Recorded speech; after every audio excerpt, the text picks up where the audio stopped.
देसी इलाज की गवाही अल्लाह पाक ने दे कुरान मजीद में पूरी।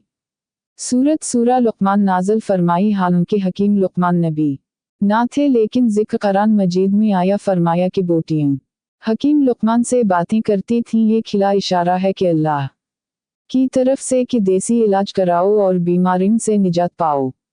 हकीम वही है जिससे बेटियां बात करें, इसलिए बंदा खुद को मुआलिज कहता है, ना कि हकीम। ब्लड प्रेशर एक खामोश कातिल है। इसका देसी इलाज बताता हूँ। 4 ग्राम सूखा या हरा धनिया खा लो, चंद लम्हों में ब्लड प्रेशर नॉर्मल हो जाएगा। अगर ब्लड प्रेशर से दिमाग की हिस्सों को नुकसान पहुंचकर साथ चक्कर भी आने लगे तो 4 ग्राम धनिया में 4 ग्राम चीनी मिलाकर खा लो। शुगर के मरीज बगैर चीनी के खा लें। लगातार 8 दिन परहेज से खाने से 3 महीने के लिए ब्लड प्रेशर नॉर्मल रहेगा। अब हर बीमारी का इलाज जानिए एक मैसेज करके और खुद को सेहतमंद रखे। सर की जल्द से लेकर पाँव के तलुओं तक हर बीमारी का इलाज सीना बसीना चलने वाले राजों से करो। अभी मैसेज करो। बट शिफा खाने के पेज पर बंदे ने ही कोरोना के दिन में कोरोना का गारंटी शुदा इलाज बट पाउडर लिखा था। और सुनाएं।